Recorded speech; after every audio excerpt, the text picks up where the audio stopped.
Pues así acabamos, nos despedimos de ustedes, por última vez desde este estudio. Mañana regresaremos con nuevas gráficas, un nuevo estudio y muchas sorpresas. Nos veremos mañana. Buenas noches.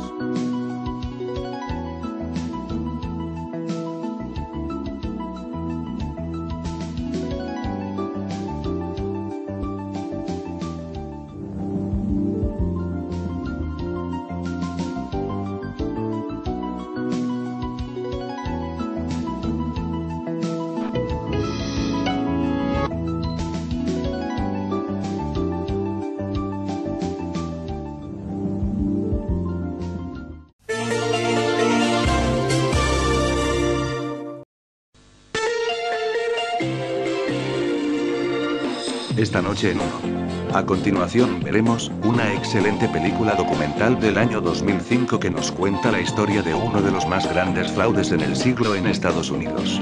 Enron, los chicos más brillantes del salón. Después a las 2:35 veremos Diario Noche, con la repetición de las noticias del día. Recuerde, a continuación Enron, los chicos más brillantes del salón y después a las 2:35, Diario Noche, repetición.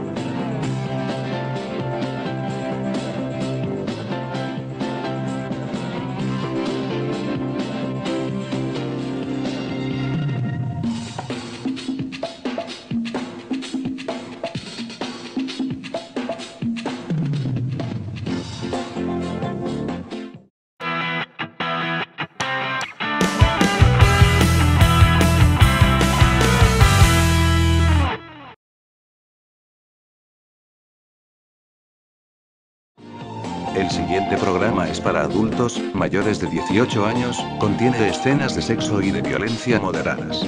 Tiene subtítulos en español. 1. Simplemente increíble.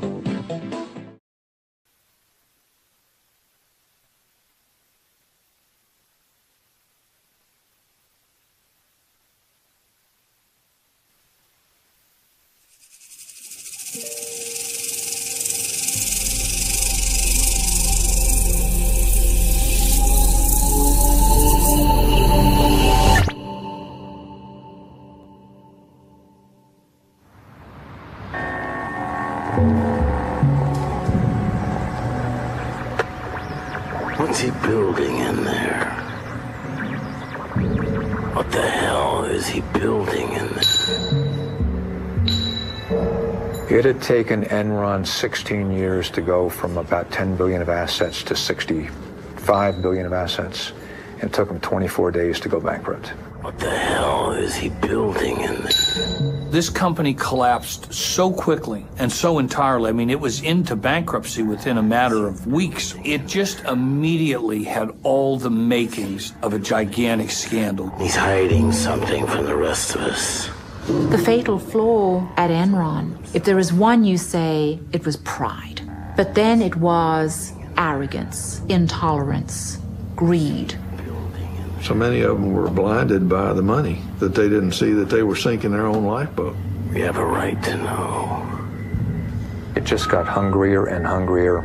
Sooner or later, they were doomed to go off that cliff at 90 miles an hour. It's astounding that they got away with it for so long. In reality, Enron was a house of cards. What we didn't know is that the house of cards had been built over a pool of gasoline. It all sort of became smoke and mirrors. Committee will come to order. This is a case of America's largest corporate bankruptcy. The question here is what happened, who was responsible for it happening, and what can we do to prevent this sort of thing from happening again? I think the Enron story is so fascinating because people perceive it as a story that's about numbers, that it's somehow about all these complicated transactions. But in reality, it's a story about people, and it's really a human tragedy.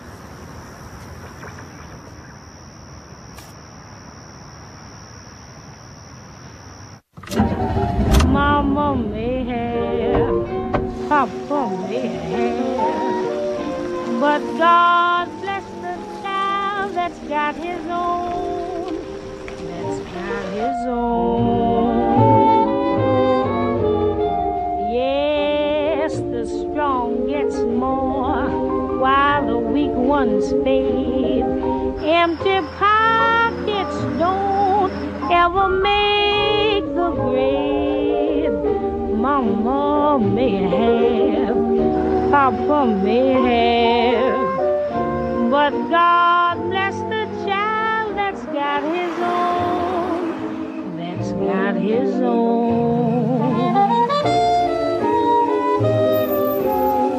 Money, you got lots of friends crowding round the door.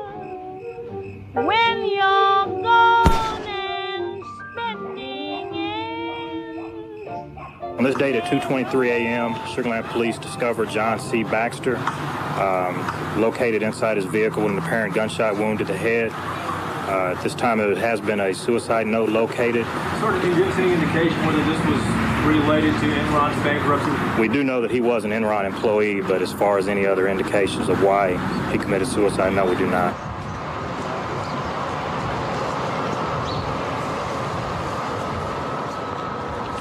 Mr. Skilling, let me touch on something that's sort of sad, and that's, of course, the suicide of Cliff Baxter. And you mentioned he was your best friend in your opening statement. Before he died, did you have many conversations with him? Yes. And were any of them relative to Enron? Yes. There's no one that knew Cliff toward the end that didn't realize that he was heartbroken by what had happened. And Cliff came over to my house and he said, they're calling us child molesters. He says that will never wash off. But Mr. Skilling, you don't believe that. I don't believe what? You don't believe that the press and everybody calling Cliff Baxter or yourself or anybody on the board of directors denigrating or tainting you, you don't think it's accurate, is what you're saying to us here today. I do not believe I did not do anything wrong that was not in the interest, and all the time that I worked for Enron Corporation, that was in the interest of the shareholders of the company. Ultimately, who was responsible for the downfall of Enron? Only a few years ago, Enron was the nation's 7th largest corporation, valued at almost $70 billion. Pundits praised the company as a new business model. This trading floor was manned by America's best and brightest, charting the futures of energy and power. And high above each with a private staircase, Ken Lay and Jeff Skilling had built their own plush staterooms. They were known as the smartest guys in the room, captains of a ship too powerful to ever go down. In the Titanic, the captain went down with the ship. In Enron, it looks to me like the captain first gave himself and some friends a bonus, then lowered himself and the top folks down in the lifeboat, and then hollered up and said, by the way, everything's going to be just fine. Like Skilling, Ken Lay said he hadn't done anything wrong. Working through quickly with CNN. Really not this morning. Thank you. Beyond the financial issues, some suspected a political conspiracy. Enron had been the largest corporate contributor to the first presidential campaign of George W. Bush. This is not a political issue. It is a business issue. You know, Enron had made contributions to a lot of people around Washington, D.C.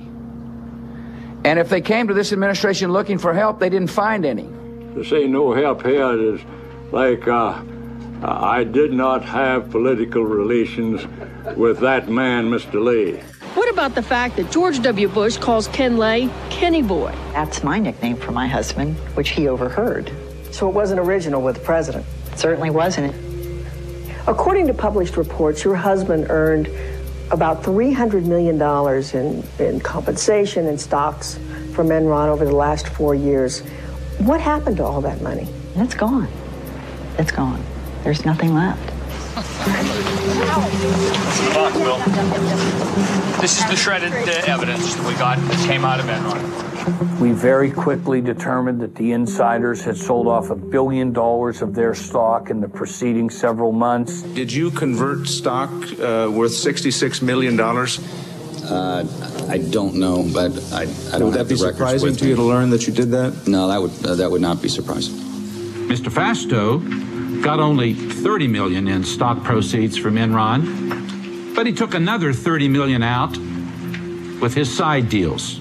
I think there was just an immediate sense of outrage at Lay and Skilling and Fastow when people realized how much they had profited and how completely artificial the appearance of this company had been. News of shredding at Enron raised more questions. What answers were lost in the torn documents? 20,000 employees had lost their jobs. $2 billion in pensions and retirement funds had disappeared.